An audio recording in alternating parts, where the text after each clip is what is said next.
It pains me to say, but this is one of the few guys in Penn State's history that can actually shoot it a little better than me. Holds the freshman record for the most threes in a season.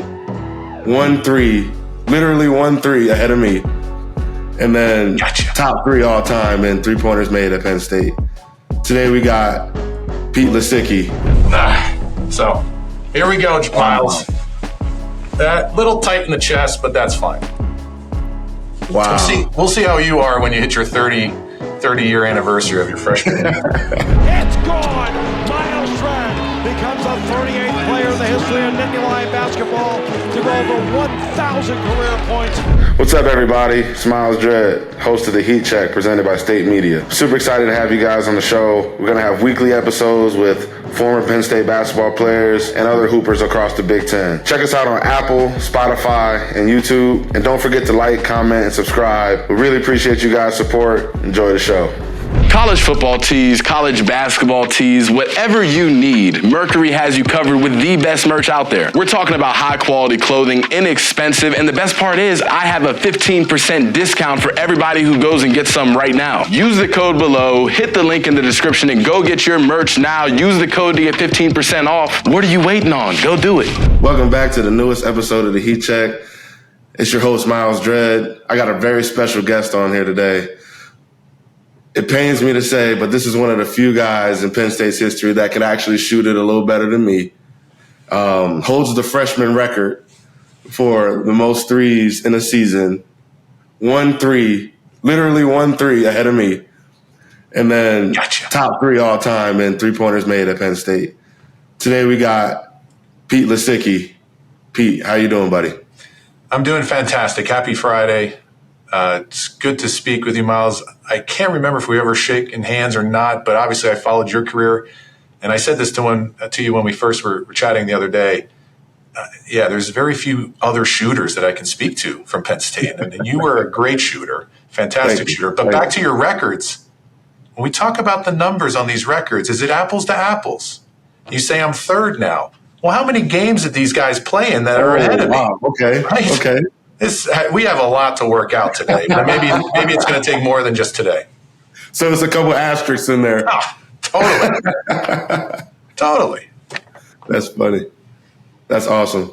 So first and foremost, Pete, I heard you had a surprise for me. I'm very interested to know what you got for me today. I don't want to say my age. I just had a birthday a few days ago. Happy birthday. Thank you. As you can see, my forehead is a little more of a 5-head nowadays from when I played. The days go by super slow. The years are flying by. I feel like I'm in my 20s still in so many ways. But when I look at like this mark on my eye, for the people that might watch this instead of just listening to it on a podcast, I don't know where that came from. What are these marks? Just popping up out of nowhere. Yeah, I'm trying to hold it all together. I had my first surgery ever in my life. A month or so ago for a meniscus tear. All the things I've done with my body over the years, I never needed a surgery. I played pickleball for a few days on vacation, and I tear my knee and need surgery. But for 30 years, I haven't seen what I'm about to show you. For 30 years, so since my freshman year in college, after my freshman year in college, I think you guys had this wonderful luxury. I have so much stuff from the season, shoes, socks, clothing, gear. And so friends and family that I'd see or classmates, I'd say, hey, take this T-shirt. I never wore it, or maybe I wore it, and I don't need it. Here, I used to give gifts of gear. This thing I'm about to show you, the last time I wore this was the NIT in 1995. Let's see if it still fits. Wow. So my friend Steve Gober works in Major League Baseball now for 20 years or so. He's here for spring training. He just dropped this off. It was in his garage, so he probably hasn't worn it in all that time either. He'd probably say, yeah, thanks, Pete, but I'm not going to wear this. So here we go, Myles. A little tight in the chest, but that's fine. Wow. We'll see how you are when you hit your 30-year anniversary of your freshman year. Hey, man, you still kicking. I don't know, the pickleball might have got you, but, you still look great. Thank you. I'm trying. I put some extra hair gel in today and, tried to shave a little bit, but I still got the scruff that my wife likes on me. So I got to keep it. So the vintage jacket brings back some memories of playing at Rec Hall. So it does. What's your opinion on Penn State playing more games in Rec Hall versus the BJC? Well, look, when I was coming up in high school and I had my list of schools, Penn State was the one outlier in there that people would say, well, why Penn State? Penn State doesn't have a basketball tradition. At that time, had just joined the Big Ten. My other schools were Florida, Villanova, Duke, UCLA, Stanford. So all these schools that had a bit more of a tradition and certainly had great places and venues to play in. And when I visited Penn State the first time, I think I was a sophomore, they were playing Miami. So Beaver Stadium is Beaver Stadium, but that's a football team. That's a football team. And across the street, though, was the big hole in the ground. The big hole in the ground was the Jordan Center. Yeah. And so what was being sold to me was, hey, being from Allentown, from Whitehall, so Matt Millen and Saquon Barkley's high school there in Eastern Pennsylvania. It's like, all right, it's right in our backyard. I hated Penn State growing up. The Penn State and Notre Dame shut the fans that had their flags hanging out their house every weekend. It's like, enough people. And I was more of a pro sports fan when I was a kid. But again, Penn State, it's like, gosh, I don't want to hear about it. What's Penn State? But when I visited, that was my first real time, sophomore year, of seeing what the campus was like, seeing what the school was about. And certainly the guys on the team and the coaches were a big part of the sales pitch. But to see that hole in the ground for the Jordan Center was really impressive for me as a 15 and 16-year-old. And I thought, oh, they're building something that looks awesome, and the diagrams and everything. And here we are, fast forward 30 years or so. I don't want to age myself, but I think everybody can do the math.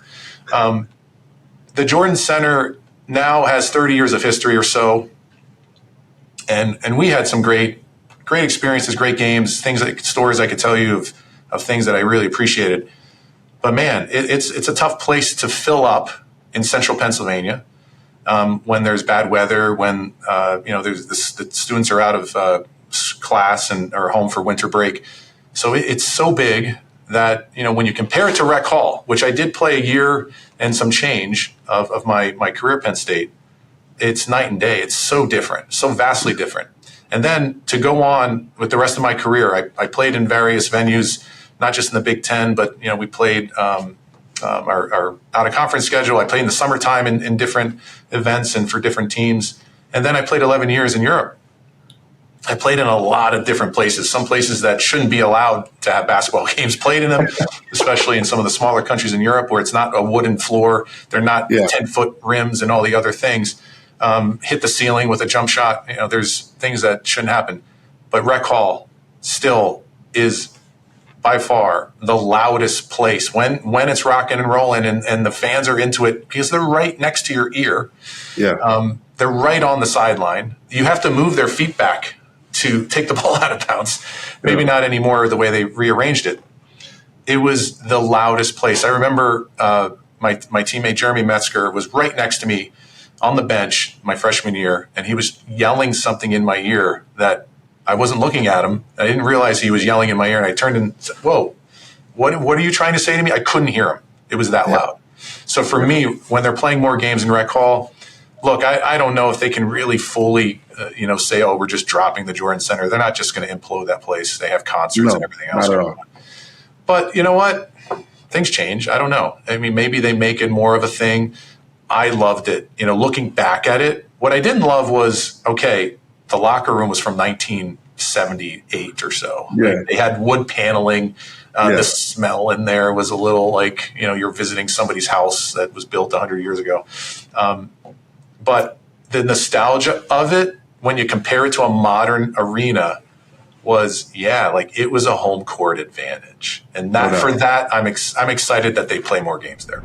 What's up, everybody? It's Myles Dread. Are you one of those people who struggles to eat healthy every day? Especially for me, I'm on the go. I found something that's really helped me out. Factor's delicious, ready-to-eat meals. Wherever tomorrow takes you, be ready with pre-prepared, chef-crafted, and dietitian-approved meals right to your door. You'll have over 35 different options a week to choose from, including keto, calorie smart, vegan, veggie, and more. With over 55 nutrition-packed add-ons that'll help make your weekly meal planning even more delicious. Fuel up fast with Factor's restaurant quality meals that are ready to heat and eat wherever you are. Snacks, smoothies, and more. Get as much or as little as you need by choosing 6 to 18 meals per week. Plus, you can pause or reschedule your deliveries at any time. No prep, no mess meals. Factor meals are 100% ready to heat and eat, so there's no prepping, cooking, or cleanup needed. Head to factormeals.com/heatcheck50 and use code HEATCHECK50 to get 50% off. That's code HEATCHECK50 at factormeals.com/HEATCHECK50 to get 50% off. What you waiting on? Let's go.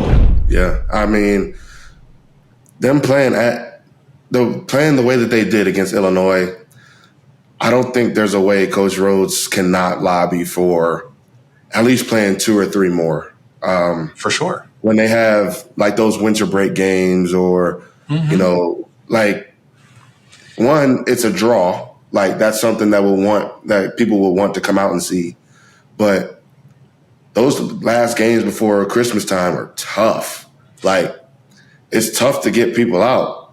And if you're playing a lower conference team, you want a home court advantage. And you may get 5,000 people at the BJC, but the 5,000, that's all really you want to win. Can we win? Can we win? And I will say it in the Big Ten especially. So talking about an Illinois game, I know the previous rec call, return to rec games were out of conference schools.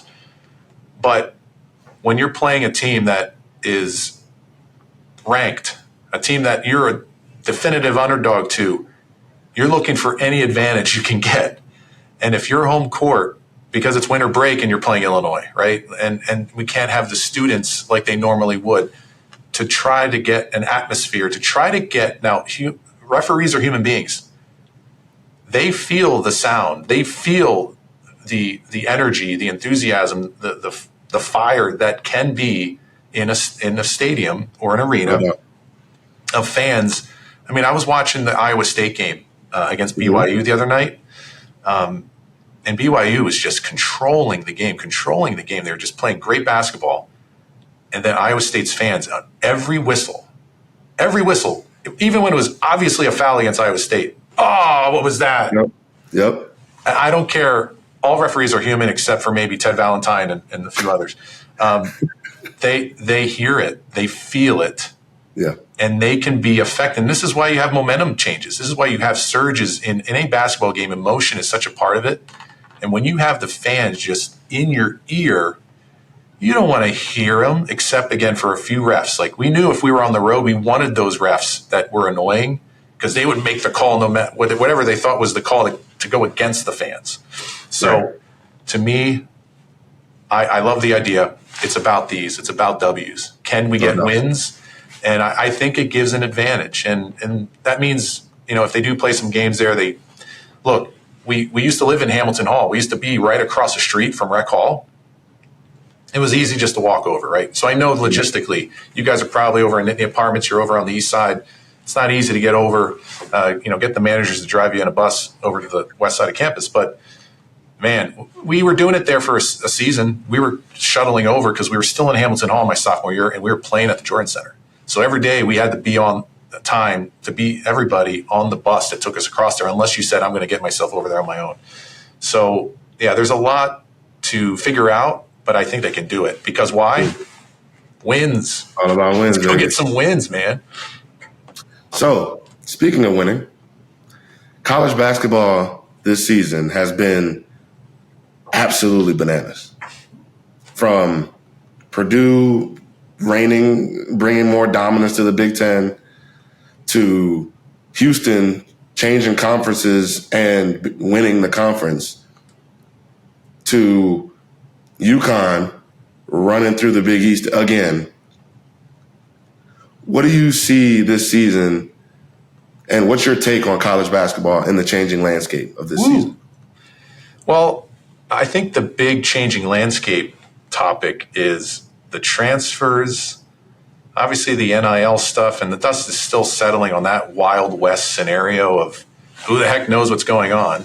Yeah. What's the real money involved? Where is it really going to, we're talking about a brand new economic landscape that there's all kinds of numbers being thrown out there. I think eventually the supply and demand and the real numbers are going to be different than what we're seeing lately.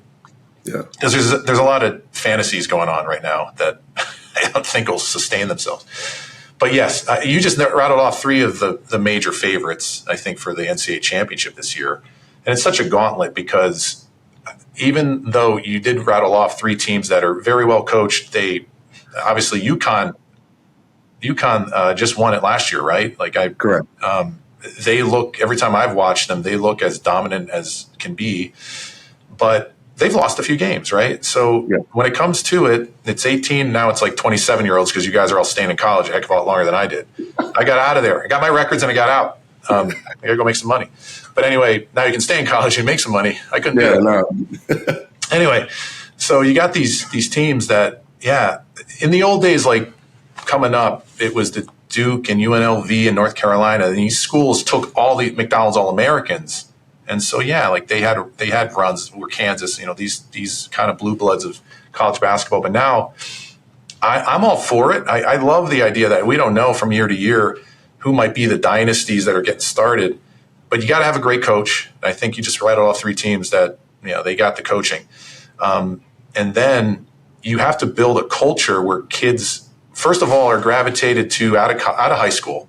Hey, I know that school has a culture of good things, right? And part of the reasons I chose Penn State, known for all kinds of good things that are not just about the basketball, right? The school itself, the program is run like a family that, here you are, how many years difference, I don't want to pull that number out, but that to me, there's so many stories, even though there's so many years that have separated our graduation years, that we're brothers, right? Like, I love that idea. And that was part of another thing that first time I visited Penn State for a football game. I remember being at the tavern with Coach Parkhill, and while we were at dinner, a few old ex-players came in and didn't even really care about me. They just wanted to see Coach. They just wanted to see, the people that were there. And to me, that family idea. So those cultures, Kelvin Sampson, previously coached at Indiana, coached at Oklahoma, actually coached friends of mine that played at Oklahoma for him, and they love him. They would run through a wall for that guy. Danny Hurley, very quickly has built this culture at UConn that even though you have all these transfer things going on, you have to be able to say, we have a culture here that will want to make you stay here. Why? Well, here's the big thing. We're going to win. So it's kind of an easy formula to get to that the final result. But to get there, people have different opinions on how to do it. And I think it does come down to like real quality, not just saying, I'm going to get the most amount of guys that can score. Well, that's not how you build a basketball team. You got to have good kids. Guys get hurt, right? And so all those teams you just mentioned briefly there, Myles, what happens if Purdue does lose Edey? That's a big risk for them. I think for Houston, next man up. I think for UConn, next man up. I think for a few other schools that they do have depth. I think Purdue is really reliant on Edey, and that's going to be a tough thing for somebody who's partial to Big Ten teams. When's the Big Ten going to finally win one? I don't think anybody else in the Big Ten really has a chance. Illinois is maybe. Illinois is probably the closest. But they're not. I don't think they can win the national championship. It's such a gauntlet. Once you get to the dance, you have to just, as they say, survive in advance. And a lot of times it does take depth. And so I think the top 5 or 6 schools that come to mind, they have great coaching, they have culture, and they have depth. Okay. And, I think a part of that is, they're building a culture that they're bringing these transfers. The kid that's at Tennessee, that was at North Dakota Connect or something like that.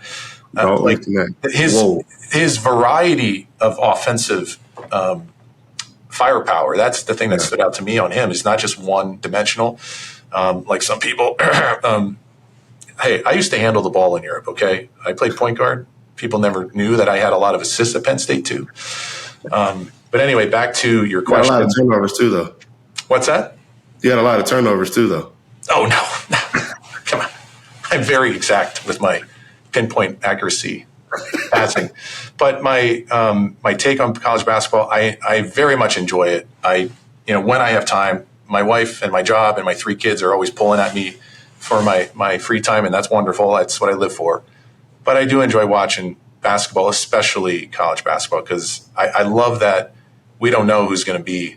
From game to game, you can have such a dominant team, but it's not like the old days where there's no chance of a team going undefeated anymore. No way. Right. There's too much parity, and I think parity is great. Right. So, switching over to the Big Ten a little bit. Uh-huh. I have my thoughts. What are your thoughts and expectations for Penn State in the Big Ten tournament? Do you believe in your heart of hearts that they have a chance to go to the NIT? Oh, they have a chance, but they got to finish 500. I mean, that's usually – I know they've let teams in that aren't, but they got Maryland this Sunday, I think. Mm-hmm. That might get them to 1 game under 500. Correct. Yeah. I think they got to go on a little run here to make the NIT. I think it's just a matter of making it to the 500 record. So it's probably winning against Maryland and then winning 2 in the Big Ten tournament. I think that's the quick formula if I'm doing my math. And mind you, I don't get paid to do these analyses, but that's just my math. I do a little math once in a while. I hate it, though. Rather use a calculator. But the team this year, I mean, first of all, I think they took advantage of this transfer rule. And they brought in a lot of guys that have at least a bit of a resume. Like they've played basketball. They've shown that they can play on a big stage. But trying to melt that all together is so tough.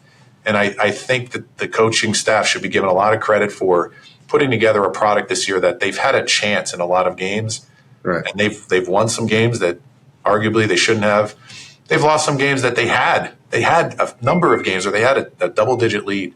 And part of that is the depth or the kind of the synergistic chemistry that is tough to keep, not only like throughout a season, but even just throughout a game. And, there's certain players that I've seen take over in previous games where you're waiting for them to see an opportunity to come in the game, even though they've been on the bench a while, and maybe they were hoping for a bigger role in this season or this game.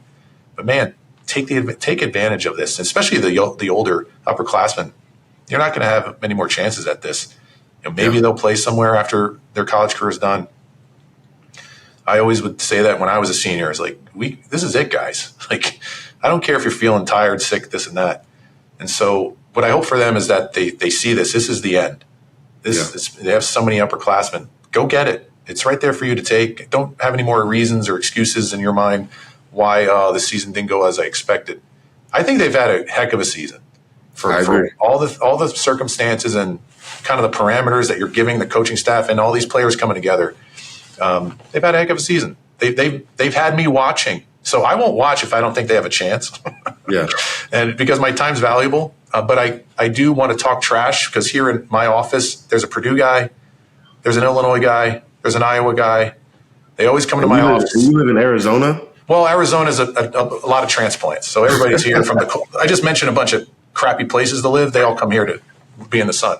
So, I got to deal with these people talking trash about Penn State. So, just for pure egotistical reasons, you asked me what my expectations are. I'm hoping they beat Maryland this weekend. Do I think they can win 2 in the Big Ten tournament? Absolutely. They can beat anybody. I think they can beat anybody, but it's going to take every single person down to the last guy on the bench to believe and to just be positive and just say, I don't care, we're down 10. You can turn 10 points around anytime. No question. And it just takes momentum. It takes a little bit of, to me, it's a team game. Don't forget that. You're not going to carry it on your own shoulders. And if you got everybody on board, you can beat anybody. Are they going to win the Big Ten championship? Well, they're going to get tired. If they win the first 2, it's going to be really tiring to win that third one and the fourth one. They got to win 4, maybe, right? At least. Maybe 5. Yeah, because the Big Ten's not like the Big 25, so they got to win a bunch of games. Yeah. We'll see. I'm pulling for them. Give me something to watch is all I ask. I think they're gonna surprise some people. Like they play March basketball, in my opinion. the way that they run, they can make shots. And when they get hot, it's very tough to guard because their offense is they're just moving. Moving. There's not. I think there's more structure than some of those Chambers teams that you might have been a part of. Yeah. But I agree. Like if they're clicking on offense, they can score a lot of points. Yeah. I think when they're struggling on offense, like with anybody, that affects your defense. And so that's where I know Coach Rhodes, he has in his history of being a defensive coach. So here we are at the end of the season. I'm hoping that these guys now are buying into hey, my man's over here. He's not a threat. I'm in a help position. You see some guys getting hugged up throughout a possession. And if you can play team defense and if you can get hot, that's what March Madness is all about. That's where the St. Peter's comes out of nowhere. Florida Gulf Coast comes out of nowhere. These guys that can score, but then they kind of say, if we play 5-man defense, we can beat anybody. In one game, not necessarily get all the way to the championship. That's all you need to do. Yeah, that's the fun of March Madness. Yeah, for sure. So speaking of March Madness, we're in March. Who are your sleepers? Your Cinderellas? Oh gosh, pick 2 teams that you've seen, that you've heard about, that you're like, I'm excited to watch them in March. I think they can reach up and grab. I live in Arizona. Okay. So by the time the East Coast games are getting finished, I'm just getting done with dinner. So.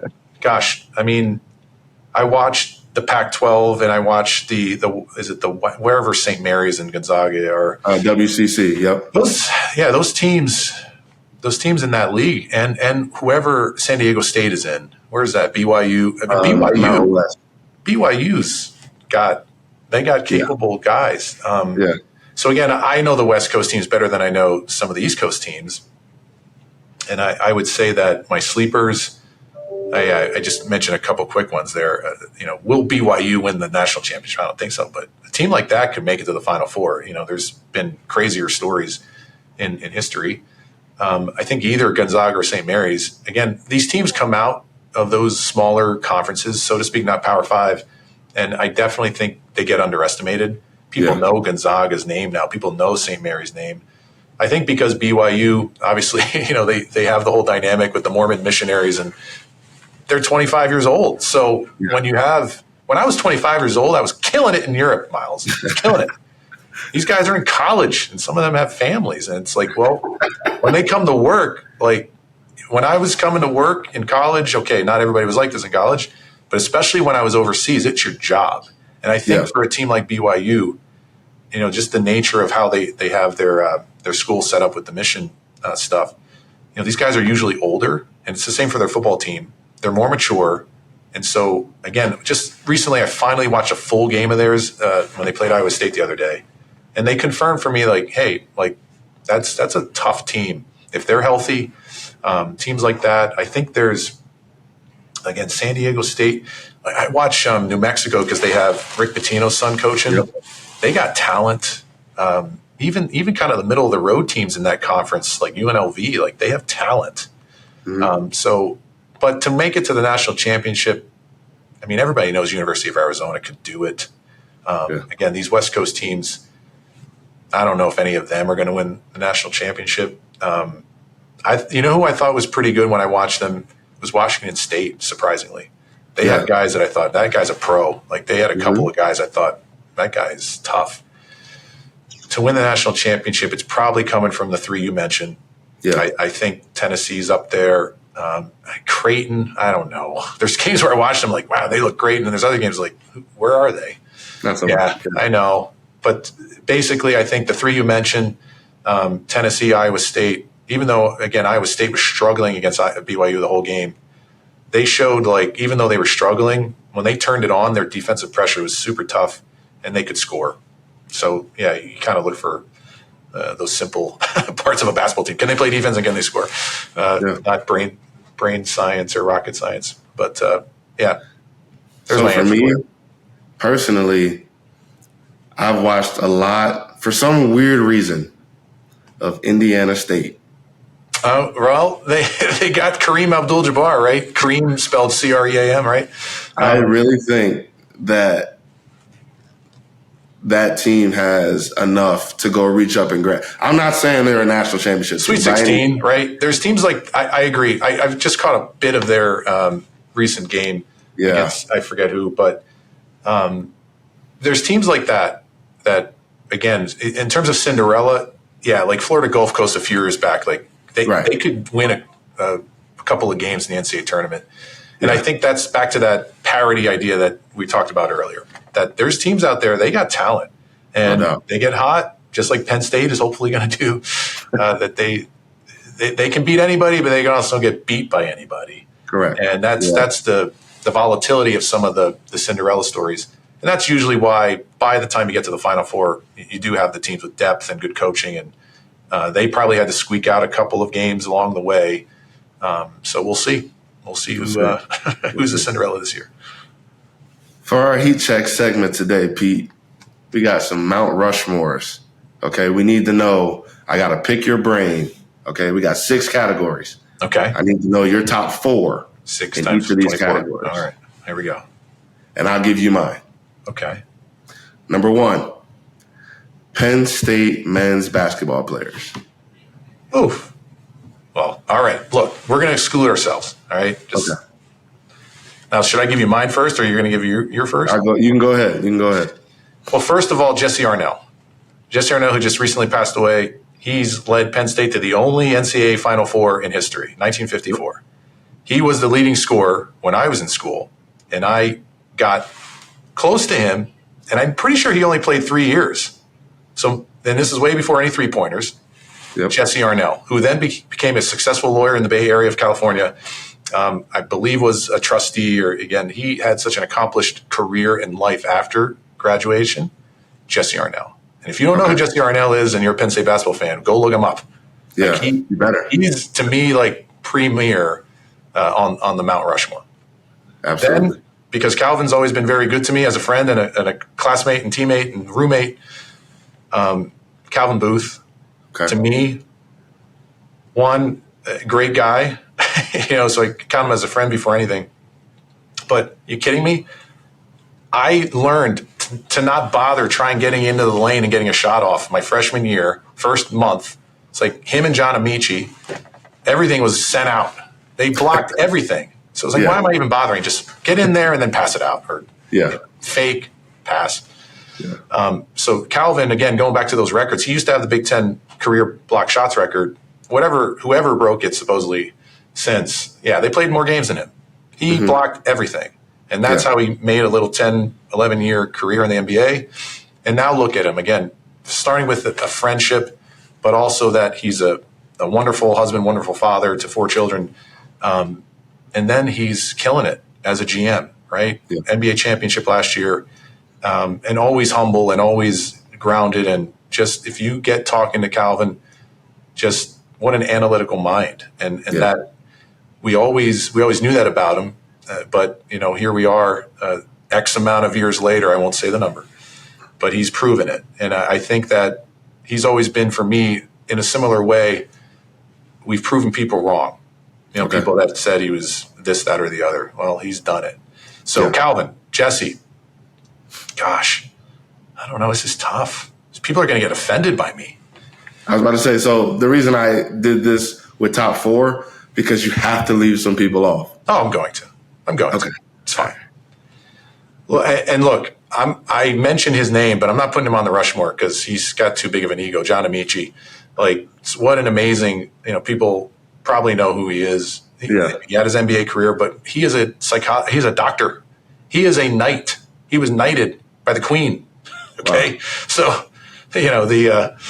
the things of accomplishments that outside of basketball, there's a different Mount Rushmore for that, right? But again, for basketball, Calvin, I think Jesse Arnell's right there.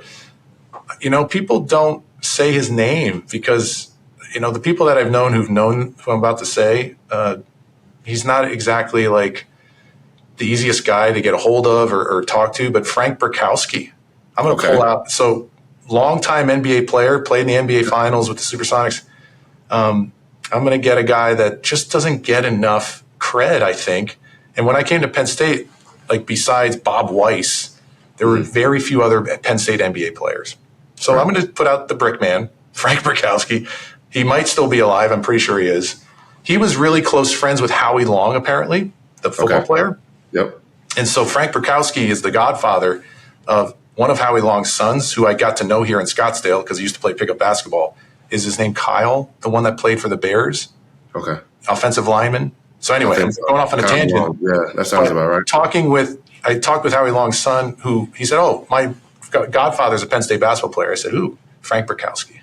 So, wow. All right, I give you 3. Okay, fine. I mean, let's go more modern. And again, I do tend to lean towards if you have NBA on your resume, because, okay, I was a great college basketball player, but who cares? Right. If we're talking about the Rushmore, give me an NBA resume. And so I'm going to give it to Tim Frazier. I'm going to give it to Tim Frazier because I know right now he's struggling in I think he's playing for the team I played for in Paris. I think he's in France. And man, in spite of the Achilles injury, I remember watching him because I'm pretty sure DeChellis was his coach. And I was there visiting when they were having some practice. And all I saw was Tim go up and down the floor a few times. And the speed that he had reminded me of Allen Iverson. Okay. Not that he had the skills of Allen Iverson, but the speed of Allen Iverson. Then he was having a great season and tore his Achilles, and then came back and still had a great senior year, and then had a really nice NBA career. So there you go. And I know there's a lot of other guys, right? And even Tim Frazier is kind of like, well, he's older.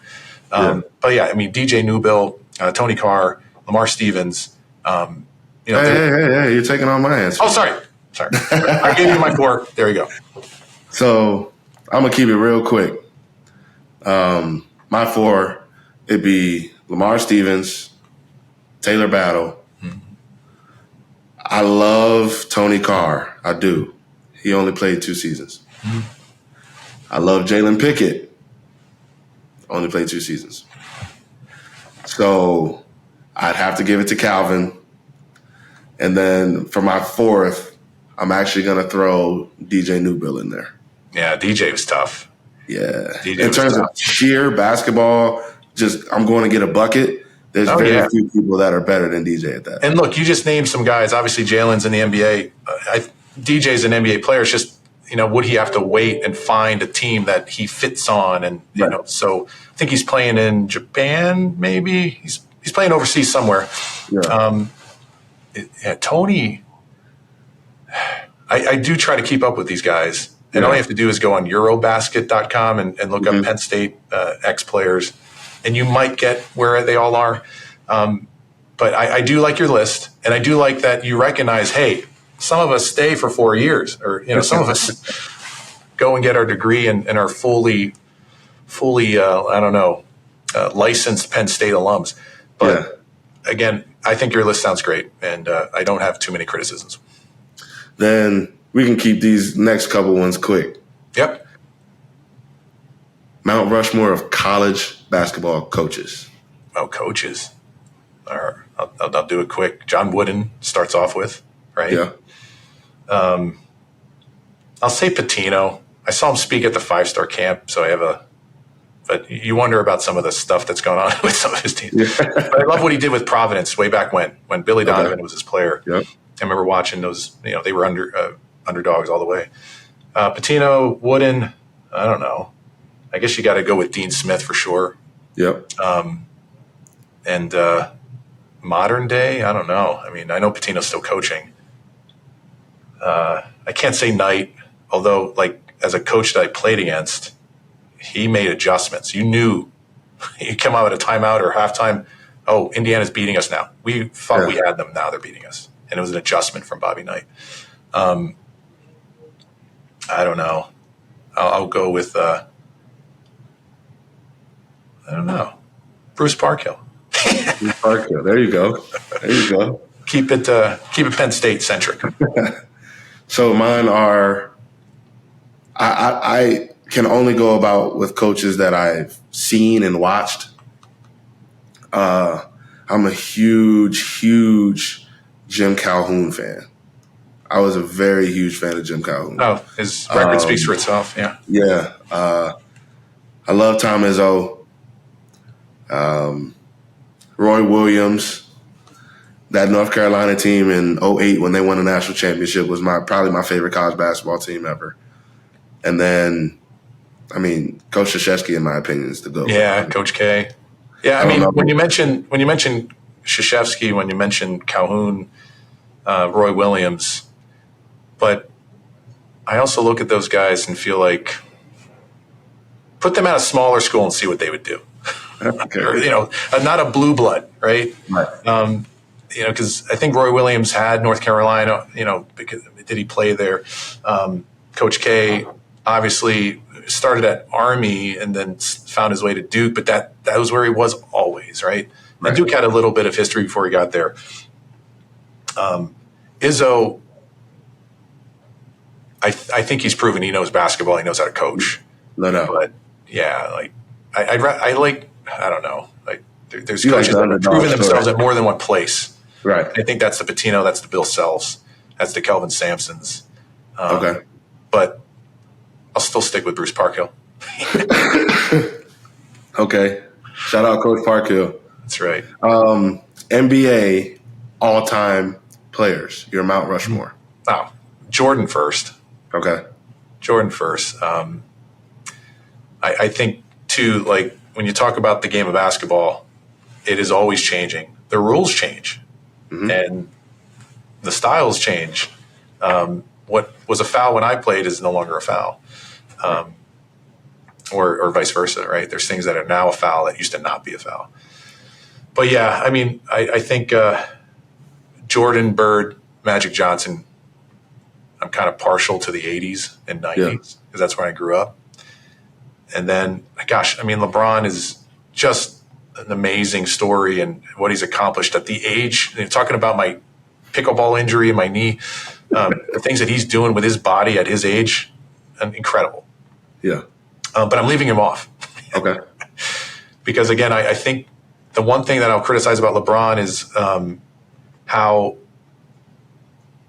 he has improved over the years, but like Jordan improved.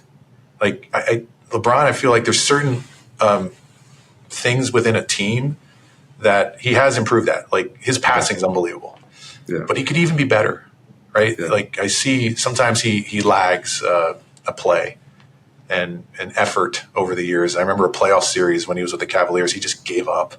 And so there's little things with LeBron I have criticisms, but I what an amazing story and amazing person and things he's accomplished. Who's my fourth though? I don't know. Jeez. I was going to say, if you're leaving LeBron off, I'm interested to hear this one. Oscar Robertson, average triple-double.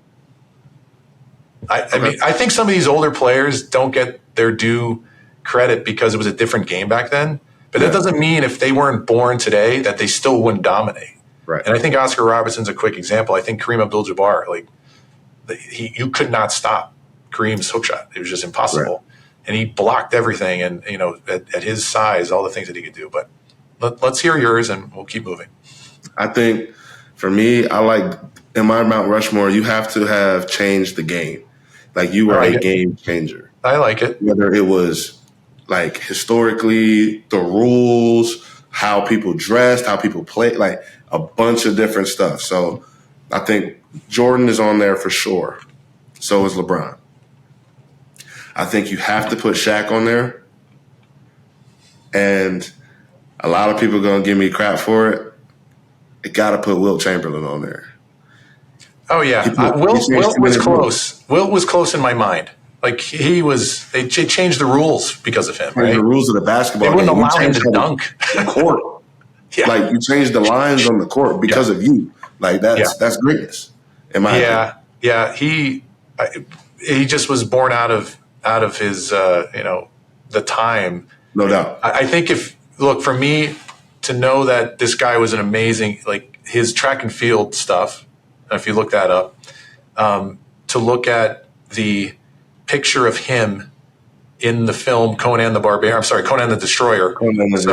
He's standing there next to Andre the Giant or standing next to Arnold Schwarzenegger, and he dwarfs these two guys. Yeah. Everybody used to think Andre the Giant was like the biggest person in the world.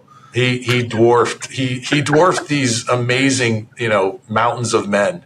Yeah. And that he could run, he could pass, he could rebound, he could make free throws. I think when he scored 100, he had like 30 some free throw makes. Yeah. I agree. I like Wilt. Your Shaq one, having played against him just once, and I have some other, commonalities with Shaq. I love him. Like, him and Barkley and Kenny Smith, they crack me up, and I like those guys so much from a personality standpoint. And Shaq always turned it on when it came down to it. But again, like LeBron, he could have been a better free throw shooter. There was things you could tell, like, he didn't work on it in the offseason. And I think both of us are remiss that we don't have Kobe on there. Yes, that one hurt me. I was hoping you put Kobe on, because it did hurt me. Yeah. It's just when you dominate the game in such a way. Yeah. And people say, "Oh, I fear Jordan." No, people physically feared Shaquille O'Neal. He had to change rosters to be like, they needed an extra body. They just started drafting big guys. You're right. I think in terms of the way he played, it changed how the game was played. But then, towards the end of his career, it was this transition to the guys like him are really hard to incorporate into an NBA offense or defense because of the pick on the ball, and you're drawing him away from the basket because everybody's shooting threes now. Mm-hmm. And so the way Shaq played, I remember we played against him. I was on the national team for one summer, and so we played against the U.S. Olympic team, which was Shaq and all the other guys right after the first Dream Team. So maybe this was the second Dream Team. The first point of the game was Shaq dunking on our whole team. And I was on the bench at that point, but I just remember thinking, "Ooh, I felt it." Yeah. He was a special player. You and I are both shooters. Who are your Mount Rushmore of shooters? Oh gosh. Well, besides you and me, right? Yeah. I know I'm on there, but it's okay. I get it. I think I start with Reggie Miller. Okay. But growing up, I really liked Steph's dad. So Del Curry. Yep. And Dale Ellis. So these two guys, Reggie Miller. I'm not going to say Steph because I already said his dad, but obviously Steph is one of the most amazing shooters of all time, if not the most amazing. My fourth guy, you may not know, Andrew Toney from the Philadelphia 76ers. So look him up. The Boston Strangler, number 22, NBA champion, 1983, 76ers. Andrew Toney. He, again, as a kid, that was who I looked up to. The way he played and the way he shot. Yeah, he was tough. Let me hear yours. Let's go. Steph Curry, 1A, 1B, and 1C. Yeah, I know. I know. Kyle Korver. Yeah. The way that he runs the floor and I might be like Usain Bolt. If I knew on a fast break I could go get an open three on the wing. You saw me fly up the – because how did Pete get so fast? Oh, he knows that he might get a three. Kyle Korver used to do that. He'd fly up the court and get in the position. Yeah. I'm going to put Klay Thompson on there because I feel like he gets shadowed a lot he gets put under Steph's shadow a lot. Of course. Of course. I feel like Klay could do what he does on somebody else's team too. Incredible shooter. And then lastly, I'm gonna go old school. I like not old school. I'm sorry, not old school, but I like Rip Hamilton. Well, you mentioned Kobe, you mentioned Rip. These guys are roughly my vintage, and so I know Rip. He's my younger brother's age. Yeah, incredible player. I think we're missing guys like Larry Bird. I mean, there's guys that in a 3-point contest, I'm taking Bird. I'm taking Steph. Yeah, no like these guys are amazing. I guess it was more so for me, like, who's a joy to watch. Larry Bird's form was not pretty whatsoever. He brought it back a little too far, but Gray Allen, another guy. It's, again, my vintage. Yeah, there's a lot of good shooters. I think we did all right. Yeah, I think so too. I think we're all right. Yeah, and this is our opinion. People are going to get left off. If you don't like it, it's going to happen. Sorry. Come tell us. You hop on the show. You tell us your opinion on it. Yeah, I left myself off. So get out of here. Now we're going to transition out of basketball a little bit. Okay, Mount Rushmore of food genres, Italian, Mexican, Chinese, whatever. Who's your Mount Rushmore of food types? Well, you're looking at me when I was 20 pounds less at Penn State, and I still fit into this. I like food. And anybody that knows me, if they visit here or if they're going to some city that I know, I'll know the restaurants. I'll know. I mean, I think my go-to is Italian. I lived in Italy a bunch of years, and so my mom's half Italian, so she had a lot of Italian dishes. So Italian's pretty darn good. Yeah. And that's what I'll start with. Having lived here in Phoenix now, not just the hole in the wall, but there's Mexican food that's so good. Yeah. And you're like, it's all the same ingredients somehow. Same with Italian a lot of times. Yeah. But if you're getting to real Italian food, it's not just pasta. It's not just tomato sauce. Right. And there's different regions of Italian food that it's vastly different. Yeah. Maybe more seafood, maybe more meat and potatoes. I do, because I'm also Slovak and Eastern European, I like Eastern European food. So this is more like meat and potatoes, goulash, pierogies, halushkis. What's another one? Oh, pagachels. You don't even know what words I'm saying right now, Myles, right? Nope. So again, we got Italian, we got Mexican, we got Eastern European, let's say Slovak food, Ukrainian food, Hungarian. And for my last one, I don't know, I'll go French. French has amazing flavors. It's just the portion size. When I played in Paris, I mentioned earlier that I think that's where Tim Frazier's playing now. Yeah. I always wanted more after they brought out my entree. It's like, do you have some more of this? Yeah. But the food, the flavor is super good. So there's my quick Rushmore for food genres. Okay.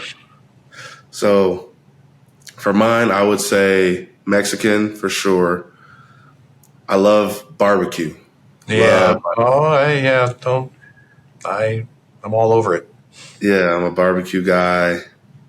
Breakfast food. I think this is something that people don't ever. I'm breakfast for lunch, breakfast for dinner all the time. I'm a breakfast for dinner guy, absolutely. Yeah. And then I'm going to just say soul food. I guess you can kind of lump soul food and barbecue together, but I think they're different. I like soul food, Like, my mom is a great cook. My dad can cook. My family has just been, we have a lot of different cultures that kind of mesh together. And I'm a huge, huge fan of soul food, for sure. There's a few restaurants here in Phoenix that are kind of soul food restaurants. They're amazing. Okay. And having had teammates that would, introduce me to things I never heard of before, I am familiar. But it's funny, that's why I said Italian first, because that's the kind of food my mom would make first. Usually she'd make Italian stuff. So I think that comfort food idea of home, for a lot of people, that's on their Rushmore, right? Right. Last one. Mount Rushmore of movies. Oof. Oh, come on. All right. So I won't use two spots because I could, but I'll say Empire Strikes Back, which is the sequel to Star Wars. Uh-huh. I'm taking the kids, not tomorrow, but next week, to the Phoenix Symphony. We're going to see the original Star Wars film on the big screen, but the symphony is going to play the music that goes with the movie. Wow. Yeah. So I'll be dressed. I hope you appreciate this. I'm going to dress as Lando Calrissian. So that was Billy D. Williams, one of the few. Yeah. There's very few women in the Star Wars worlds and universe. There's very few black men, and Lando Calrissian is one of them. And one of my favorite characters was Lando. That's awesome. So yes, we're going to be dressed for that. So Empire Strikes Back, though, I'll take, because I count that better than Star Wars for its breadth and depth of storyline. I'll say Caddyshack for a comedy. Again, this is going back to it's golf. It's a lot of the comedians and actors of my kind of growing up. I'll say one that I tie to Penn State because we watched it all the time.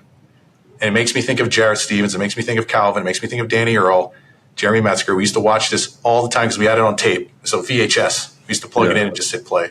Was Friday. So, we can quote Caddyshack and Friday all day long. No doubt. In our 3501 Nittany apartment. 3501. Shout out 3501. So Empire Strikes Back, Caddyshack, Friday, and number 4, let me try to think of one that's not sci-fi, that's not comedy, more drama. I don't know. I mean, what do I stop and watch if I see it on anytime? I don't know. You got to prep me better, Myles, so that I'm giving you some. I'm going to come back later and say, I want to switch that out. My Mount Rushmore movies. I'll go with. Gosh, I'm going to hate myself for saying whatever I'm going to say. I'll just go with what the kids like nowadays. Something like I don't know, the original Willy Wonka. There you go. Okay, not bad. That's not bad. That's a good list.